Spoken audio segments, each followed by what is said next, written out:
mi haalanima nden to ɗa mi haalanima mi haalanima nden to ɗa mi haalanima ɗum kam babagal so korko ari tan wi tan ko jotta yaagol jumaji tan yaagol ɗemi anandude. Assalamu alaikum. Maaleykum salam. Songrugi? Ça va? No mbaɗɗa e tampere? Aɗa selli? Mawɗum ni? Jam tan? No korka ka waɗi? Ah bien machallah. Woro Korka e hakan ɗo hono wula. Korka an ke gonɗa ni ko warni joni kam korka yimɓeɓe ma goɗɗotiri kono kam sohna ɗum kam mbimi minene Amadou Mamma en ɗum ne wuli ha ɓurti wuli trop usat yagol magol moƴƴani wuli ha ɓurti to sukaɓe goni tawni sukaɓe ɓe yalti fitegol ɓe yalti an kam rugi mata e an kam gonɗa ka nanani ko haalte ko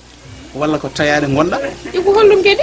i an a majjani ñaw gonɗuɗo e leydi biteɗo coronavirus o walla an jeeɗa koɓe jaɓani ñawoɓe non mbiɗa jaɓi ñawode kono baba galle an coronavirus hayri ko Dakar yettaki Fouta taw accata sukaɓe ɗum yalte ɗum woni guure ɗe woni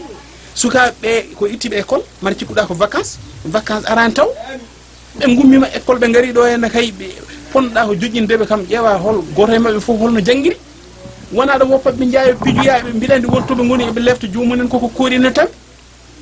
ha to Basir woni on famata min komi jejiɗo ɗum kono jaragal lawiro dani Basiru nan nder mi lawoto par ce que ko ñaw Basiru ɗum haɗi yettaki ga ene tan ala probléme min ko ɗum tan cikkannomi aleykum salam jooɗo bisimilla jooɗo mawɗum ni Basir mbawno mbaɗa e korka mawɗum ni nene jawonɗen kam mawɗum ni aɗana ko jimi kala nga jaltini ala ko nder sal gami wonno aɗana ko jimi haalandema an addanima ɗo tan lelade aɗa ummo miñiraɓe ma ɓe ganduɗa hoore ma wonnoɓe ɗe e galle ɓe holko mbaɗɗon feere ha goppuɗon ɓe ɓeɗon jeehi eɓe jaaɓe pujiya ko majjere moon hande leydi ndi ne waɗi coronavirus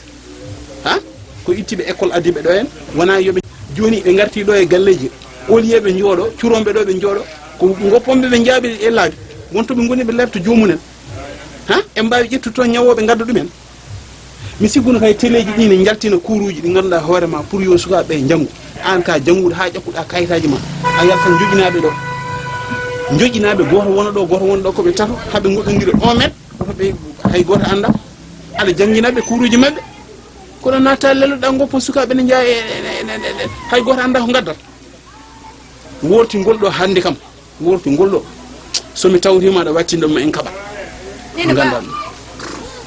baba galle Basiru haydara waɗani saɗa haal ko min o kaldata Basiru kanko anda hen haydara Basiru ko nder galle won o sikkata won ko nde suuru alay sago ni mi fuujor won ko nde suuru o sikkata ko min maɓe darata telle ɓe Basiru ko haydara o haalani saɗa haal ko min o kaldata kono Basiru o haaldema koye nder aɗa andi ko kalantumani aɗa andi ko kalantumani worti ngol ɗo woto goppeɓe ɓe jalta galle ɓe jaaha hay goto anda koɓe koccata e lawol he yimɓe ɓe ko hoorɓe oton pawade haqqeji munen baba ɓe gadda hen jaam tan ayi ruki sa ummima ya yiiɗo toɓe goni foof gartiraɓe ɗo Basiru worti ngol ɗo hande woto wofoɓe ɓe jaaha jooɗo ɗo hene saalo ƴetta mesure aji ma fof jangguinaɓe tawi woni nene yiiloɓe accumi yiiloɓe ɓe joni ko korka ne muusi ko eyyi ya yiiloɓe sa arti jangguinaɓe yaɓingal duunaguelam o ko duunaɗo yan o ala hay probléme goto commune o tan waɗi ndeno ɗe ala ndeno ɗe bandiraɓe ndeno ɗon kala jaaɗo tarude so arti yo soodo juuɗe mum ha laaɓa ceer so gummitima ay min to gummiɗo joni coɗim joni tawmi ɗo eno bidon o coɗim ok hay suwaɓe soɓe garti mi yiggat kadi ƴewon masque acci ɓe jeeyi minon cikkanno mbaɗa yettaki fuura haydara ala ko bonnata baba galle joni ala probléme an jeeyi gonga adi jungo ala annenne kormen wirati mayde waɗetake tan ɗo ñaw kustare yo Allah danno